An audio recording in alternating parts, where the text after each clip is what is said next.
Yo, what is up YouTube, man? NBA 2K24 has been out long enough now that I can reflect on this build I made. I hadn't made a video on it yet. This is my 6'11 stretch big. As you guys are seeing it now, this is exactly how the stats are. This build can do everything. I can shoot the lights out of the ball. I can dribble. I can pass. The dunking, 65 driving dunk, 55 standing dunk doesn't sound that great, but I can actually yam it down. Even posterizers have happened with this build. Now, not contact dunks, but I can dunk in traffic with what the dunking has. When it comes to the defense, I get that bronze challenger, bronze interceptor, so I'm actually able to play really good lanes and perimeter defense. Nothing insane, but good enough. I got gold anchor, nice block, nice interior. I got that defensive rebound for rebound chaser silver. The weak point is offensive rebounds, but I still go for putbacks, and I'm able to get them pretty consistently. You see the physicals are what they are, all decent as well. Now, with changing anything about this build, if I didn't play Comp Pro-Am, I would suggest to take down the anchor to silver, bring down the block and the interior defense, and then you can do a lot with that. You could put pass accuracy up, you could find a way to get touch passer, you get Hall of Fame break starter.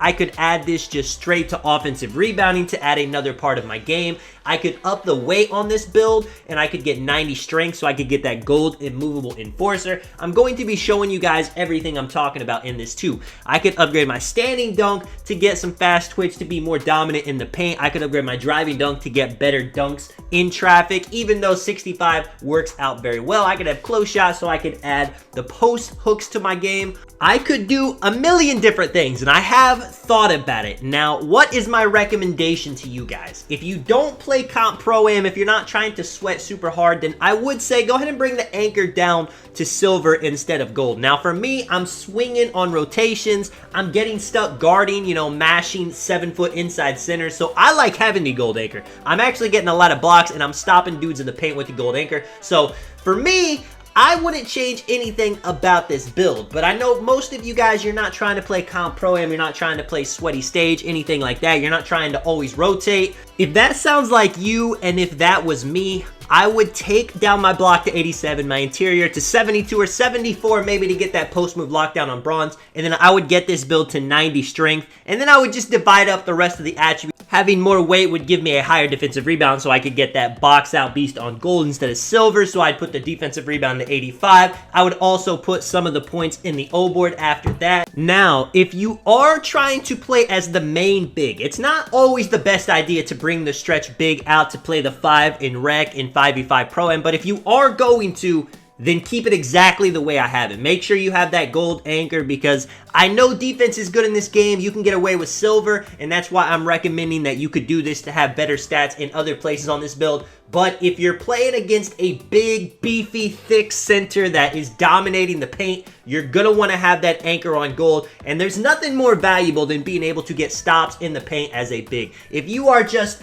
a feather in the paint, if you can't stop somebody, especially against a post scorer, you're not going to be a valuable big on the court. It doesn't matter how well you are shooting. You're going to have to be able to play some defense and rebound. If you are playing as the main big on the court, like I said, if you're playing with another center, then you don't need that extra block. You don't need that interior defense, and you can get away with dividing it how you want to. I feel like I gave you guys a lot of options that you could do it. And would I do it? No, because this is the game modes I play. This is how I play. So I'm glad that I got it exactly how it is. You guys can see I nearly got the build in 99 overall. I just need some layup. I just need a little bit more offensive rebound, but the build is pretty well complete. And I'll show you guys how I've been playing, in park. I got a 92 win percent, 68 from the field, 58 from 3. Now, I do have another big man that has a 74 3-pointer that's max wingspan, so all of these games aren't solely on the stretch big, but, it's pretty even. I would say about 50-50, maybe 60-40. In the comments, I know a lot of you guys have told me that you have stretch bigs. Let me know what you guys think about it. Let me know if there's any adjustments you would make. Let me know if you guys have my exact build. And I got a nice comp gameplay for you guys to end the video. You can see me doing what I do on my stretch big. The team we're going against, they're 26-6. Now, our record is way better. They're nothing crazy, but 26-6 is still very respectable. We're playing with a 2 guard. That's more of a 2-way sharp. Bonnie, we're playing with Laker. He's the inside center, and I'm pretty much playing the 2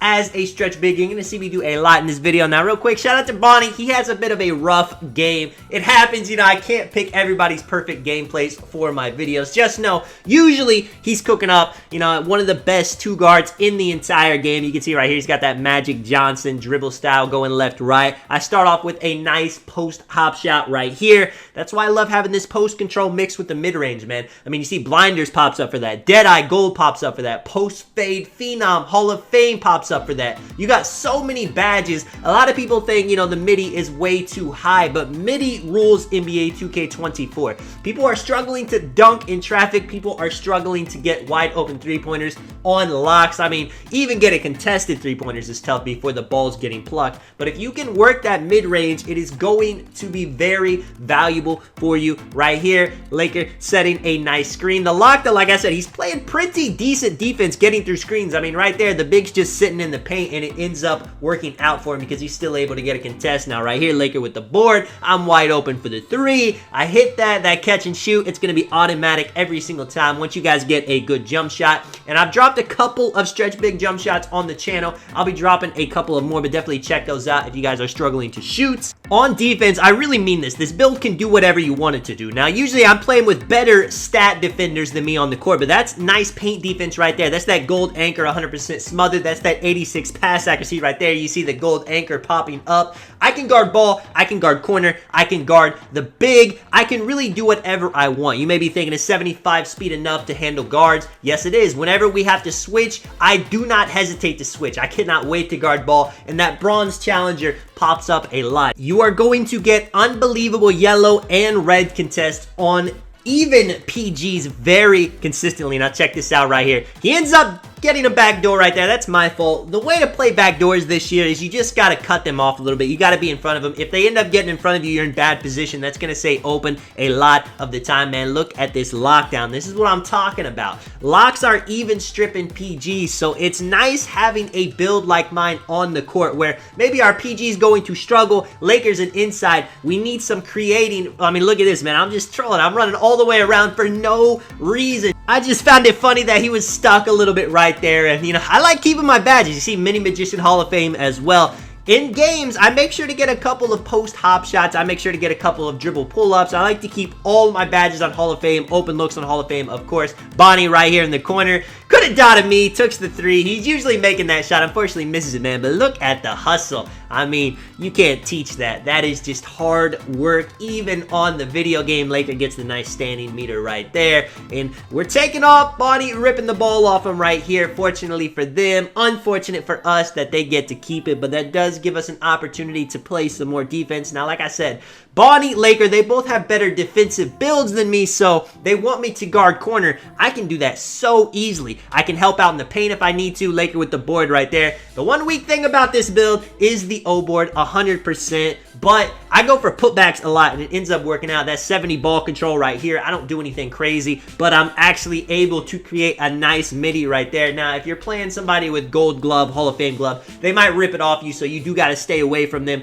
But whenever you're playing just a normal player with normal steal rating like silver, bronze, you're going to actually be able to cook up pretty nice. And I'm going to be dropping dribble tutorials on how to dribble with a stretch. I've already got tons of 1v1 gameplay showing things off. And now here, admittedly, we start trolling a little bit. I'm telling Laker, go in. I'm going to try to get you a contact lob. It doesn't work. That's always a risky play. But, and remember too, these guys were 26-6. This isn't a bum team. So we're actually trolling against them with the game on the line. We're that confident that we'll be able to play defense, that we'll be able to get stops, that we'll be able to score when we want to score. Right here, Bonnie's able to get it to him. It wasn't quite the contact lob, but it definitely looked nice enough right here. I mean, they're just trying to get anything. Guarding the corner, once again, he's not able to get an open shot. The PG ends up getting a nice crab wide open, but they don't have any momentum. Momentum is a real thing in NBA 2K24. If you start off with people missing shots and the other team's making shots, you're going to have a very long game ahead of you. You're going to have to try to climb out of the hole. Check this out too. Lakers trying to get to the hoop, but Red Hair's playing pretty nice defense. He has no post control, so he's not able to spin off him. I'm just able to dex,